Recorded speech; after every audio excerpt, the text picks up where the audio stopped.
네, 안녕하세요. 12월 5일 목요일 새벽기도에 시작하겠습니다. 기도하겠습니다. 은혜로우신 우리 아버지, 복되고 또 새로운 하루를 허락해 주신 것을 감사합니다. 오늘도 하나님께 영광 돌리는 귀한 하루가 되게 하여 주시고, 이제 금년 남은 한 달 동안 우리가 해야 될 모든 일들 잘 감당하는 한 달이 되어서 유종의 미를 거두게 하여 주옵소서. 아버지, 올해 해야 될 실천사항들 잘 이행하게 하여 주셔서, 아버지여, 주님 앞에 설 때에 우리 모두 잘했다 칭찬받는 귀한 믿음의 종들 되게 하여 주옵소서. 가정에 모든 어려운 일이 있습니까? 아버지, 기도의 제목이 있습니다. 긍휼을 베풀어 주옵소서. 연약한 성도들이 있습니다. 주의 능력의 손으로 역사해 주옵소서. 살아계신 하나님의 놀라운 능력을 우리의 삶 가운데 경험하며 살게 하여 주옵시고, 세계 만방에서 복음을 전하는 우리 모든 선교사님들 은혜장 중에 붙잡아 주옵시고, 우리 시카고 필라델피아 교회에 하나님의 놀라운 긍휼하심과 자비가 임하게 하여 주옵시고, 은혜의 역사가 넘치게 하여 주옵소서. 오늘 하루도 주님 앞에 의탁하며 예수님의 이름으로 기도드리옵나이다. 아멘. 네, 찬송가 433장입니다. 귀하신 주여 날 붙드사. 예전 찬송가는 490장입니다. 귀하신 주여 날 붙드사 433장입니다.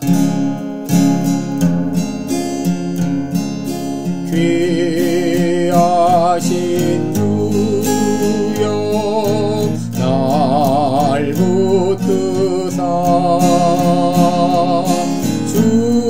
주께로 날마다 더 가까이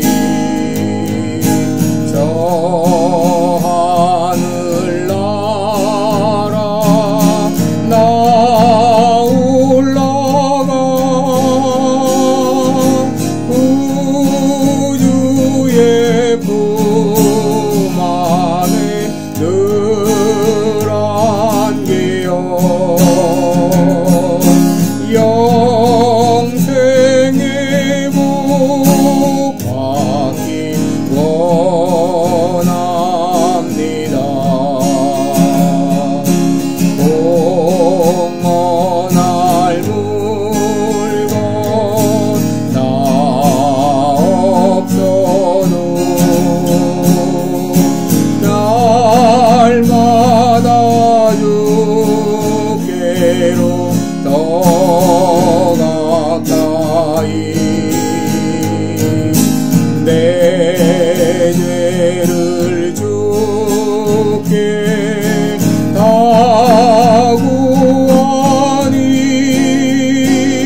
네, 우리 오늘은 창세기 4장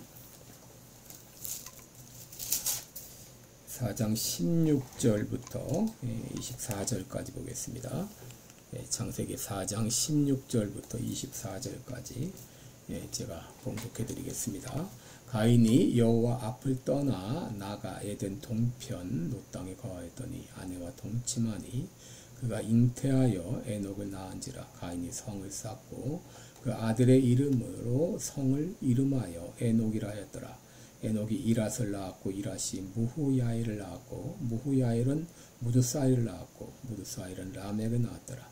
라멕이 두 아내를 취하였으니 하나 이름은 아다요 하나 이름은 실라며 아다는 야발을 낳았으니 그는 장막에 거하여 육축치는 자의 조상이 되었고 그 아우의 이름은 유발이니 그는 수금과 퉁소를 잡는 모든 자의 조상이 되었고 실라는 두발가인을 낳았으니 그는 동철로 각양 날카로운 기계를 만드는 자요 두발가인의 누이는 나아마였더라. 라멕이 아내들에게 이르되 아다와 실라여 내 소리를 들으라. 라멕의 아내들이여 내 말을 들으라. 나의 창상을 인하여 내가 사람을 죽였고 나의 상함을 인하여 소년을 죽였도다. 가인을 위하여는 벌이 7배일진데 라멕을 위하여는 벌이 77배의 1이로다 하였더라. 아멘.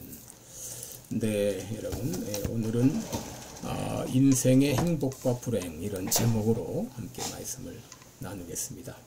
여러분, 기독교 그동안 기독교 교리 형성에 가장 영향을 미친 두 사람을 꼽는다면 하나는 존 칼빈이고 다른 하나는 조셉 알미니우스라 그렇게 두 사람을 들 수 있습니다.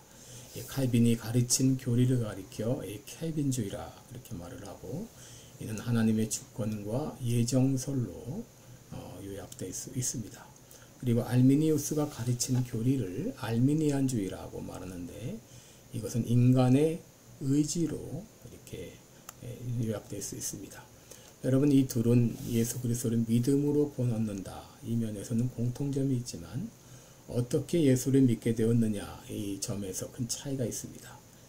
칼빈주의는 하나님의 주권과 이 역사를 예정에 의해서 믿음을 가지게 되었다라고 말하지만 이 알미니안주의는 하나님이 은혜는 주셨지만 내 의지로 그것을 받아들였기에 그래서 구원을 얻게 되었다라고 말합니다. 여러분, 이 둘 사이에는 합해질 수 없는 큰 간격이 있습니다. 저는 칼빈주의를 믿습니다. 여러분, 저는 구원이 칼빈이 말한 대로 하나님의 주권과 예정 가운데 되었다는 것을 믿습니다. 제가 이렇게 믿는 데는 두 가지 이유가 있는데 첫째는 저의 개인적인 경험 때문입니다.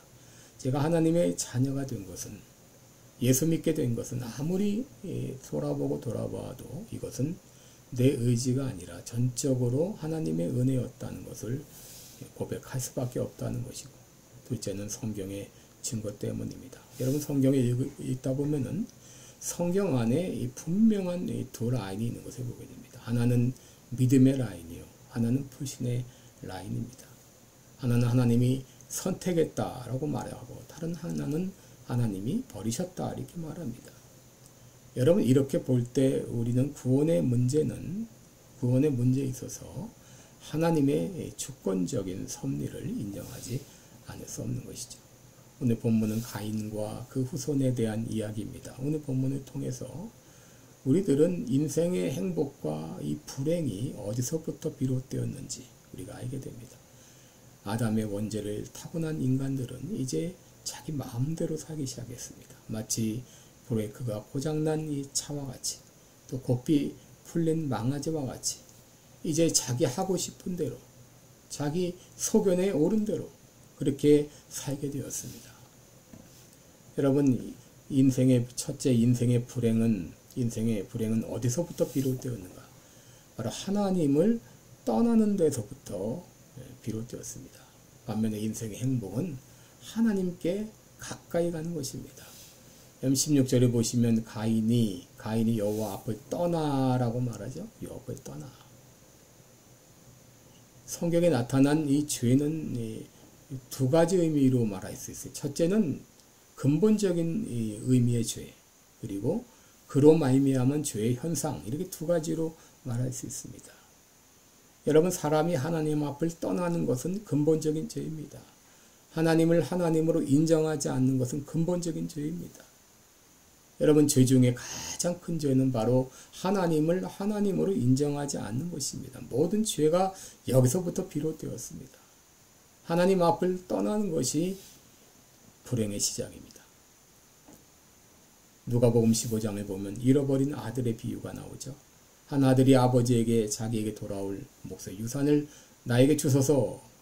그 유산을 받아가지고 그는 먼 나라에 가서 그 돈을 가지고 허랑방탕하게 탕진을 했습니다. 왜 그가 허랑방탕한 삶을 살았나요? 아버지 앞에 떠났기 때문이죠. 그런데 그가 다시 아버지께 돌아왔을 때 행복을 찾았습니다. 여러분, 가인에게는 하나님께 제사 드리는 예배 터전이 있었습니다. 그곳은 에덴 동산이 바라다 보이는 그런 장소였습니다. 그런데 이 가인은 그곳을 떠났습니다. 열심히 신앙생활하다가 중도에 탈락하는 사람이 있죠. 은혜 생활하다가 은혜를 저버리는 사람이 있죠. 기도 생활하다가 기도를 중단하는 사람이 있죠. 여러분, 그러나 하나님을 떠나서는 결코 참된 행복이 있을 수가 없습니다. 왜냐하면 인간은 하나님을 의존하며 살도록 창조되었기 때문입니다. 그러므로 하나님을 떠나는 것이 행복이요, 불행이요, 하나님께 가까이 나오는 것이 행복입니다. 둘째로, 하나님과 관계없이 하는 모든 일이 불행이요, 하나님 안에서 하는 모든 일이 행복입니다. 오늘 본문 17절에 보면 가인이 성을 쌓았다, 이런 말이 나오는데, 여러분, 그가 성을 쌓았다고 하는 것은, 이것은 하나님께 반항했다는 그런 증거입니다. 하나님은 그에게 땅에서 피하며 유리하는 자가 되리라 이렇게 했는데, 그는 유리 방황하며 살지 않고 성을 쌓아서 정착했습니다. 하나님께서 너는 땅에서 피하며 유리하는 자가 되리라 이렇게 심판의 경고를 줬을 때 그는 빨리 뉘우치고 회개했어야 되지만 그는 회개하기는커녕 오히려 하나님 앞을 떠나서 자기 성을 쌓아 나갔습니다. 그리고 그 성의 이름을, 아들의 이름을 따라 에녹이라고 이름을 지었어요. 이것은 자기의 세계를 굳게 하려고 하는 의도가 있었습니다. 자기의 세계를 구축하며 자기의 이름을 높이려는 그런 의도가 있었어요. 여러분, 외형적으로 볼 때 이 가인의 삶이 얼마나 화려했을까요? 다른 사람들 천막에서 구질구질하게 살 때 그는 성을 짓고 큰 소리 치면서 살았으니 사람들에게 성공했다는 말은 들었는지 몰라요. 또 그의 오대손 라멕의 경우는 어떤가요? 라멕은 인류 최초로 아내를 둘이나 거느렸습니다. 그 아내의 이름은 아다와 실라였는데 이 아다라는 이 이름은 기쁨, 또 장식한 자 그런 뜻이고 실라는 요보라는 뜻을 가지고 있는 것으로 보아서 그의 아내들은 미인이었다고 짐작해 볼 수 있습니다. 그리고 라멕의 자녀들은 각자의 분야에서 성공을 거둔 사람입니다. 맏아들 야발은 이름난 목자, 성공한 비즈니스맨이었고 둘째 아들 유발은 수금과 퉁소를 연주하는 음악가였고 셋째 아들은 두발가일은 동철로 각양 날카로운 기계를 만드는 그런 발명가였습니다. 그리고 딸의 이름까지 여기 언급된 걸 보면 그들은 사회적으로 성공했다 그런 말을 들었을 것입니다. 그런데 라멕이 행복했을까요? 23절에 보면 라멕의 아내들이여 내 말을 들으라. 나의 창상을 인하여 내가 사람을 죽였고 나의 상함을 인하여 내가 소년을 죽였도다. 여러분, 그가 이 라멕이 사람을 죽인 이유는 단순한 상처 때문이었습니다. 그를 때린 사람은 청년 혹은 청소년이었어요. 창상이라는 말은 신체적으로 타격을 받았다 그 말인데 라멕의 반응은 과다했죠. 자기를 때린 사람을 죽였습니다. 그의 마음은 아마도 죄책감으로 시달렸을 거예요. 여러분, 오늘날 한국도 그렇고 미국의 한인 사회도 그렇고 점점 하나님을 떠나서 하나님과 이 관계없이 살아가는 그런 현실을 볼 수 있습니다. 겉으로는 모자람이 없어 보입니다. 그러나 인생의 행복이 성공이 반드시 행복을 보장하는 것은 아닙니다. 여러분 모든 나라 사람들이 미국에 들어와 사는 것이 그들의 로망이죠. 지난 4년 동안 거의 2천만 명 가까운 사람들이 국경을 넘어서 미국에 들어왔다. 그렇게 알려지고 있죠. 그러나 미국의 현실이 행복한가요? 매년 10만 명 이상이 약물 중독으로 죽고 있습니다. 여러분 물을 떠난 이 물고기가 결코 행복할 수 없듯이 하나님을 떠난 인간은 결코 행복할 수 없습니다. 그러기 시편 84편 1절에서 시편 기자는 말하기를 내가 하나님의 성전을 사모하여 내 영혼이 여호와의 궁정을 사모하여 쇠약하며 내 마음과 육체가 생존하시는 하나님께 부르짖나이다 라고 말했어요. 또 시편 84편 2절에는 주의 집에 거하는 자가 복이 있다 라고 말했죠. 시편 73편에서는 하나님께 가까이함이 내게 복이라 라고 말했습니다. 지난 2024년 어떻게 사셨나요? 하나님 앞에 가까이 나가기를 힘쓰셨나요? 아니면 하나님과 관계없이 자기 성공을 위해서 힘쓰며 살았나요? 여러분의 남은 생에 매 순간순간마다 하나님께 더 가까이 나가기를 힘쓰면서 하나님과 교제하며 사시기를 바랍니다. 여기에 인생에 참된 행복이 있습니다. 기도하겠습니다. 은혜로우신 우리 아버지, 우리가 행복을 위해 산다고 하면서 신기루를 잡으며 살지 않았습니까?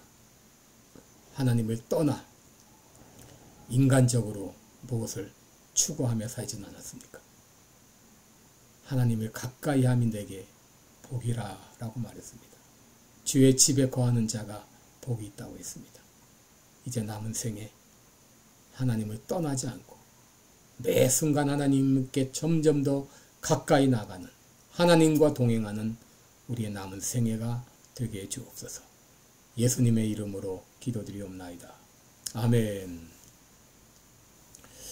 네, 오늘도 복되고 은혜로운 하루 되시기 바랍니다. 여러분 사랑하고 축복합니다. 고맙습니다.